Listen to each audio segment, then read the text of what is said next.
फल का फल बड़ी सुंदर कहानी। जय श्री श्याम दोस्तों। बहुत समय पहले की बात है। शांतिपुर नाम का एक गांव था। वहां केशव नाम का एक लड़का रहता था। केशव के पिता का बहुत पहले देहांत हो चुका था। अब केशव के घर में केवल उसकी माँ ही थी। केशव के पास अपना खेत नहीं था, इसीलिए वो दूसरों के खेत में खेती करके अपना गुजर बसर कर रहे थे। एक दिन की बात है, सुबह का वक्त था। केशव खेतों पर जाने को निकल ही रहा था, तभी उसकी माँ निर्मला ने कहा, केशव बेटा, तुम कितने दिन ऐसे ही अकेले रहोगे? अब तो शादी कर लो। क्या तुम्हें कोई लड़की पसंद नहीं? अगर तुम किसी को पसंद करते हो तो मुझे बताओ, मैं उसी से तुम्हारी शादी करा दूंगी।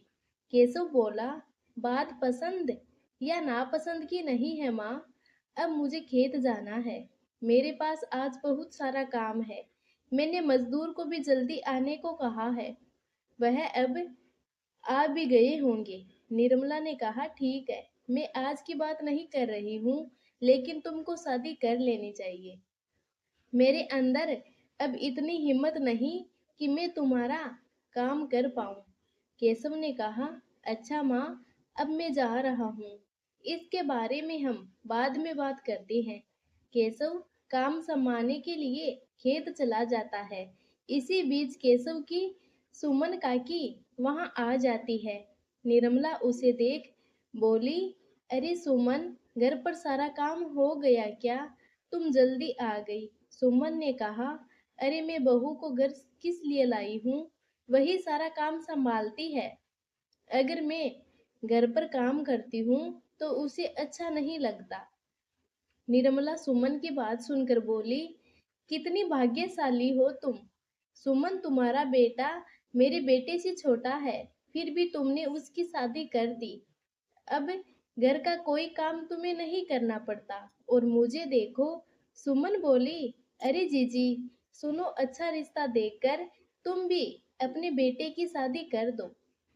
माधवपुर गांव में एक रिश्ता है, उसको मैं जानती हूँ। लड़की बहुत अच्छी है, देखने में भी बहुत सुंदर है।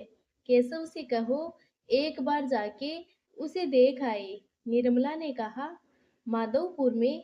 वह तो बहुत दूर है सुमन। क्या इतनी दूर का रिश्ता ठीक रहेगा? सुमन बोली, हाँ, एक सुंदर और अच्छी लड़की चाहते हैं। अगर वह दूर है तो क्या हुआ, तुम्हें वहां जाना चाहिए। केशव को वह लड़की जरूर पसंद आएगी। निर्मला बोली, हाँ हाँ, तुम सही कह रही हो। उसके बाद सुमन अपने घर चली गई। शाम को केशव खेत का काम खत्म करके घर आता है। तब निर्मला ने उससे कहा, हाँ देख बेटा, वैसे भी 2-3 दिन खेत में काम पूरा हो जाएगा। बस तुम मेरे लिए माधवपुर गांव चले जाओ। केशव चौंक कर बोला, क्या? तुम मुझे इतनी दूर भेजना चाहती हो? वहां क्या काम है? निर्मला बोली, कुछ नहीं, एक रिश्ता आया है। बहुत अच्छी लड़की है और सुंदर भी है। केशव बोला, अरे माँ, लगता है जब तक मेरी शादी नहीं हो जाती तुम नहीं मानोगी। ठीक है, जैसा तुम कहो। मैं 4 दिन के बाद जाऊंगा और मिलकर वापस आ जाऊंगा। फिर ऐसे ही 4 दिन बीत गए। केशव माधोपुर जाने को निकल रहा था, तभी निर्मला बोली, बेटा, आज अच्छा दिन है। सुन, लड़के के पिता का नाम फूलचंद है। माधोपुर में तुम किसी से भी पूछोगे, वह तुम्हें बता देंगे। केशव बोला, अच्छा, अगर मैं अभी चला जाऊं, वहां मैं कल सुबह तक पहुंच जाऊंगा। मैं इतनी दूर तो जा ही रहा हूँ, लेकिन अगर मुझे लड़की पसंद नहीं आई तो मैं मना कर दूंगा। निर्मला ने कहा, ठीक है, अभी से ऐसी अशुभ बातें क्यों कर रहे हो? चलो जाओ। ये सुनकर केशव माधोपुर के लिए निकल जाता है। कुछ दूर चलने के बाद केशव सोचता है, मैंने काफी लंबा सफर तय कर लिया है। अब मैं कुछ देर के लिए यहीं आराम कर लेता हूँ और खाना भी खा लेता हूँ। ये सोचकर केशव अपने साथ लाया खाना खाने लगता है। अपने साथ लाया ताजा पानी पीता है और अपनी यात्रा वापस शुरू करता है।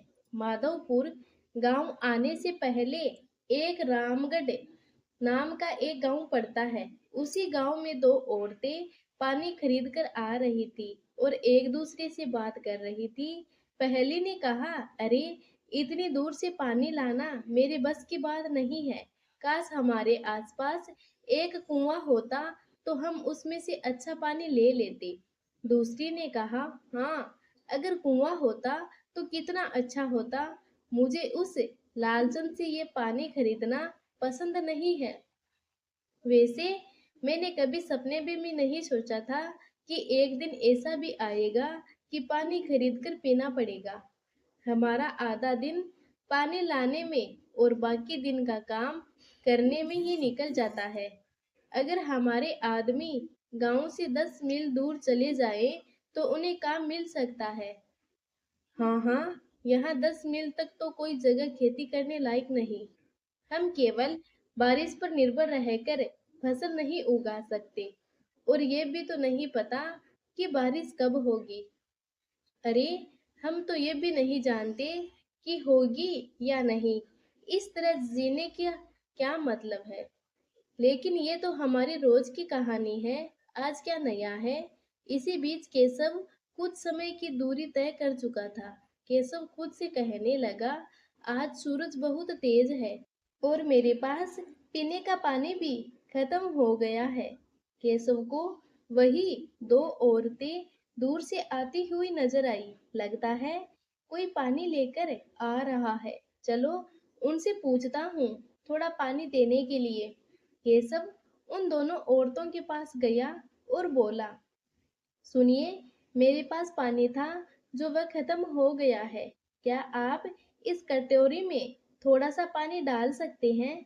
मैं उससे अपनी प्यास बुझा लूंगा। दोनों औरतें चौंक गई। हे भगवान, आप वह मांग रहे हैं जो आपको इस गांव में नहीं मांगना चाहिए। हम आपको ये पानी नहीं दे सकते। हम इसे दूर से खरीद कर लाए हैं। एक घड़ा 2 रुपए का है। केशव हैरान हुआ, तुम क्या कह रही हो? तुम्हें पानी खरीदना पड़ता है? यहाँ पानी बिकता है? कमाल की बात है। उन औरतों ने कहा, क्यों नहीं बेचेंगे? मुझे लगता है आप इस गांव में पहली बार आए हैं। आपको यहाँ 10 मील तक पानी की एक बूंद भी नहीं मिल सकती है। अगर आपको प्यास लगी है तो यहाँ से 5 मील दूर लालचंद की दुकान है। आपको जो भी चाहिए वहां से मिल जाएगा। लेकिन आपको असल दाम से ज्यादा पैसे देने पड़ेंगे। पानी भी उसी की दुकान से खरीद लीजिए। केशव बोला, सच में कौन है वो महान आदमी जो पानी बेचता है? और वह खुद पानी कहाँ से लाता है जहां से आप लोगों को नहीं मिल सकता? क्या उसने कोई तंत्र मंत्र सीखा है? औरतों ने कहा, अरे पूरे गांव में सबसे अच्छे पानी का कुआं उस लालचंद के घर में ही है और कहीं भी अच्छे पानी का कुआं नहीं है। खुदाई के बाद भी पानी की एक बूंद कहीं भी नहीं मिली। ये सब जानते हुए कि और प्रयास करना मूर्खता है, तो अब हम सब उस लालचंद के घर जाते हैं और पैसे देके अच्छा पानी खरीदते हैं। केशव ने कहा, ठीक है, मैं अभी उस लालचंद के घर जाता हूँ और पानी खरीदता हूँ। लेकिन वहां पहुंचने के लिए मुझे कम से कम 5 मील पैदल चलना पड़ेगा। मुझे उसके लिए ताकत चाहिए। मुझे थोड़ा सा पानी पीने की जरूरत है। अगर आप इस कटोरे में पानी नहीं देना चाहती तो मेरे हाथों में ही दे दीजिए। मैं उससे ही अपनी प्यास बुझा लूंगा। औरतों ने केशव के हाथ में पानी डाला। उनके द्वारा दिए गए पानी को केशव पीता है और उस लालचंद के दुकान की ओर चल देता है। 1 मील का सफर तय करने के बाद वो कहने लगा, अरे आज सूरज कितना तेज है। इसके कारण मुझे बहुत प्यास लग रही है। यहाँ पानी देने वाला भी कोई नहीं है। केशव ऐसा सोच ही रहा था कि उसने एक आदमी को देखा जो घड़ा लेकर आ रहा था। उसने केशव को देखा तो पूछा, क्या भाई साहब, आपको पानी चाहिए? केशव ने कहा, अगर आप इस गांव में मुझे पानी के लिए पूछ रहे हैं फिर तो आप मेरे लिए भगवान बनकर आए हैं। जरा मेरे इस कटोरे में पानी दे दो। उस आदमी ने कहा, अरे अरे, रुकिए, मेरी इतनी तारीफ मत करो। तुम्हें ऐसा क्यों लगता है कि मैं तुम्हें पानी दूंगा? मैं इस घड़े के पानी को मुफ्त में नहीं दे रहा हूँ। तुम्हें अपना कटोरा भरने के लिए मुझे 1 रुपए देने होंगे। चाहिए तो बताओ, पानी चाहिए या नहीं? नहीं तो मैं चलता हूँ यहाँ से। केशव बोला, ठीक है, ठीक है, मैं 1 रुपया देता हूँ। इस कटोरे को पूरा पानी से भर दो। केशव ने कहा, तुम्हारा धन्यवाद। उस आदमी ने कहा, ये मेरा काम है साहब। इस तरह मैं राहगीर की प्यास बुझाता हूँ और उनसे पैसे लेता हूँ। केशव बोला, मैंने कभी सपने में भी नहीं सोचा था कि मैं कभी पानी खरीद कर भी पीऊंगा। और कर भी क्या सकते हैं। वैसे मुझे बहुत भूख लगी है। यहाँ आसपास कोई धर्मशाला है जहाँ जाकर मैं अपना पेट भर सकूं? उस आदमी ने कहा, यहाँ पानी मिलना मुश्किल है और तुम धर्मशाला की बात कर रहे हो। अगर तुम्हें धर्मशाला जाना है तो अभी कम से कम 10 मील चलना होगा, और वहां भी भोजन कब मिलेगा ये कोई नहीं जानता। केशव ने कहा, अगर यहाँ कोई धर्मशाला नहीं है तो कम से कम खुद तो खाना बनाकर खा सकते हैं। मैं खुद खाना बनाकर खा लूंगा। उस आदमी ने कहा, हाँ हाँ, क्यों नहीं। यहाँ से 3-4 मील दूर लालचंद की दुकान है। नमक, दाल और चावल के साथ अच्छा पानी वहाँ सब कुछ मिल जाएगा। तुमको इसको खरीदने के पैसे देने पड़ेंगे। आराम से जाना। केशव के पास इसके अलावा और कोई रास्ता नहीं था, इसीलिए केशव लालचंद की दुकान के लिए निकल पड़ा। चलते चलते उसने रास्ते में किसी को कहते हुए सुना, पानी पानी पानी। केशव ने सोचा, ऐसा लगता है जैसे कोई पानी के लिए तड़प रहा है। उसने देखा कि एक वृद्ध व्यक्ति पेड़ के नीचे तड़प रहा है। पानी पानी। केशव ने कहा, यह तो बहुत उदास है, मुझे इसकी सहायता करनी चाहिए। सुनो, ये पानी पी लो, हाथ फैलाओ, मैं पानी डालता हूँ। केशव ने उस बुजुर्ग आदमी को पानी पिलाया और उसकी प्यास बुझाई। तभी वहां से गुजर रहे एक आदमी ने ये देखा और उसके पास आकर बोला, तुम क्या कर रहे हो? मुझे लगता है कि तुम इस गांव में नए हो। इसे अच्छा पानी देना मना था। तुम क्या ये नहीं जानते? ध्यान रखो, अगर तुमने इस आदमी को पानी दिया तो हमारा लालचंद गुस्सा हो जाएगा। केशव चौंक कर बोला, क्या? इस आदमी को पानी देने से तुम्हारा लालचंद गुस्सा क्यों होगा? देखो, ये प्यास से कैसे तड़प रहा है। उस आदमी ने कहा, इस बूढ़े आदमी ने गांव के सभी लोगों को धोखा दिया है। अगर तुमने इस बूढ़े आदमी को पानी दिया तो तुम्हें सजा मिलेगी। ध्यान रखना, समझ गए? केशव बोला, इस बूढ़े आदमी की ऐसी दुर्दशा का क्या कारण है, मुझे बताओ। उस आदमी ने कहा, दरअसल इस बूढ़े आदमी ने इस गांव के सभी लोगों को ठगा है। कुछ समय पहले गांव में सूखा पड़ा था। बुजुर्ग आदमी ने गांव के 2 लोगों से कहा, चारों तरफ बंजर जमीन है, प्यास के लिए तुम दूर से ताजा पानी ला रहे हो। अगर जैसा मैंने कहा है तुम वैसा करोगे तो ये गांव जल संकट से मुक्त हो जाएगा। उन दोनों व्यक्तियों ने कहा, अच्छा, लेकिन इस गांव में कहीं भी पानी नहीं मिलेगा। इसके अलावा हमने कई जगह खुदाई भी की है, लेकिन कहीं पानी नहीं मिला। फिर तुमको कैसे पता कि पानी मिलेगा? बूढ़े आदमी ने कहा, मेरी बात ध्यान से सुनो। जहां मैं कहता हूँ वहां खुदाई करो और देखना, पानी जरूर मिलेगा। ये सुनकर लालचंद वहां पहुंच जाता है और कहता है, तुम किस बारे में बात कर रहे हो? हमने गांव की हर जगह को देख लिया है, कहीं भी पानी मिलना मुश्किल है। अब अगर तुम नई नई बातें बताओगे तो यहाँ तुम्हारी बातें सुनने वाला कोई नहीं है। बूढ़े आदमी ने कहा, मैं जो कह रहा हूँ वह सच है। साहब, आप मेरी बात मान के तो देखिए। जहाँ मैं कहता हूँ वहाँ खोदिए, पानी जरूर मिलेगा। लालचंद बोला, ठीक है, हम वही खोदेंगे जहाँ तुमने कहा।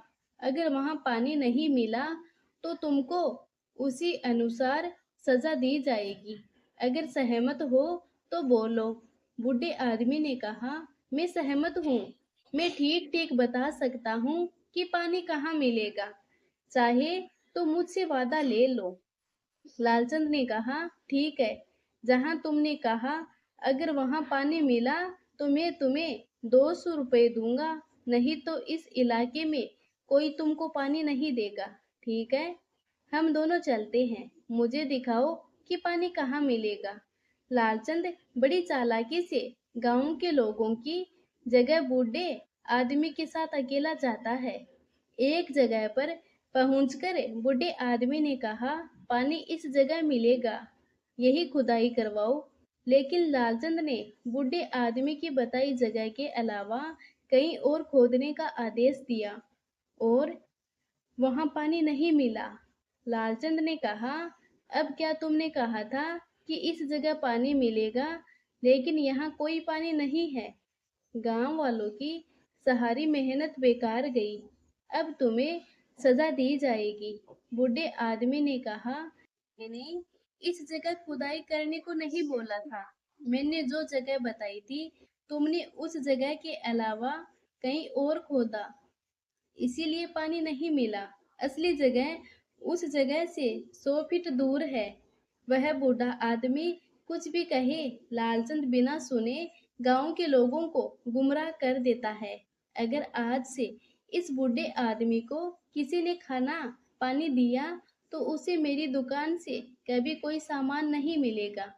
फिर उस आदमी ने केशव को जो हुआ था वह सब बता दिया। इस बूढ़े आदमी को गांव के साथ धोखा करने की सजा मिल रही है। इसी बीच दो लड़के वहां खाली बर्तन लेके आ गए।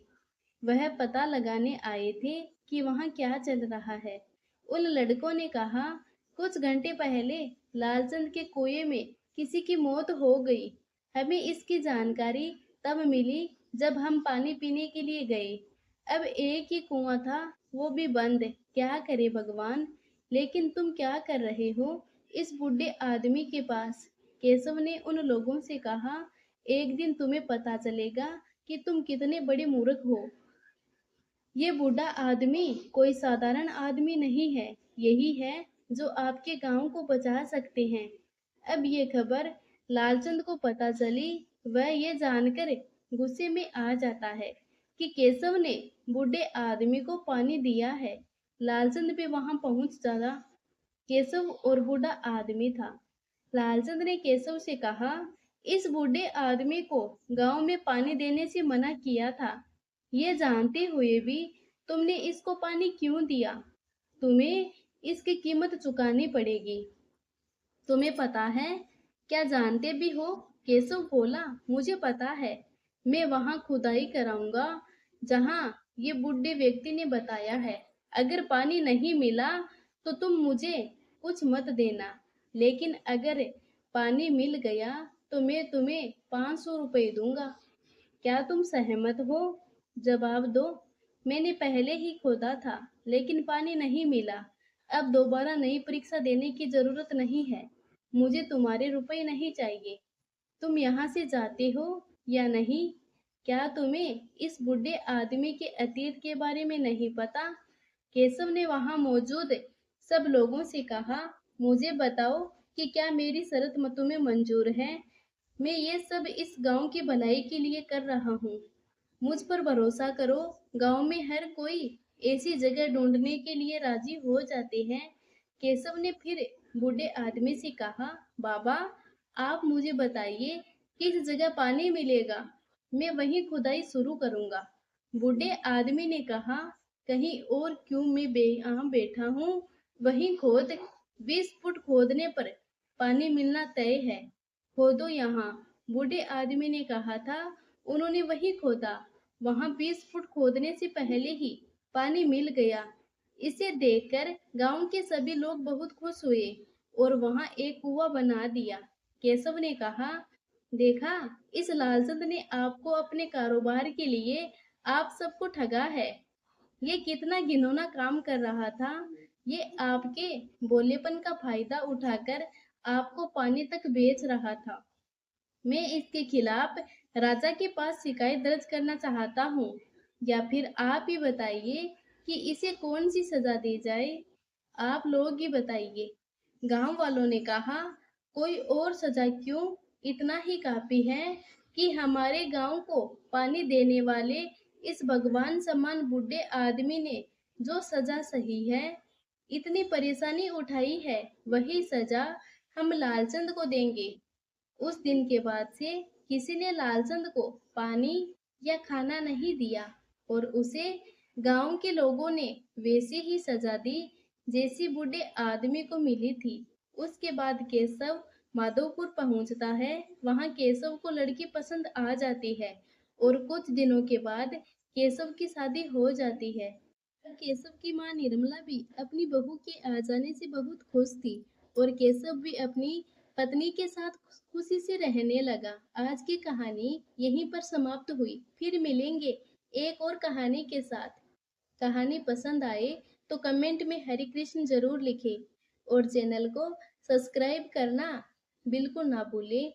धन्यवाद। जय श्री श्याम दोस्तों।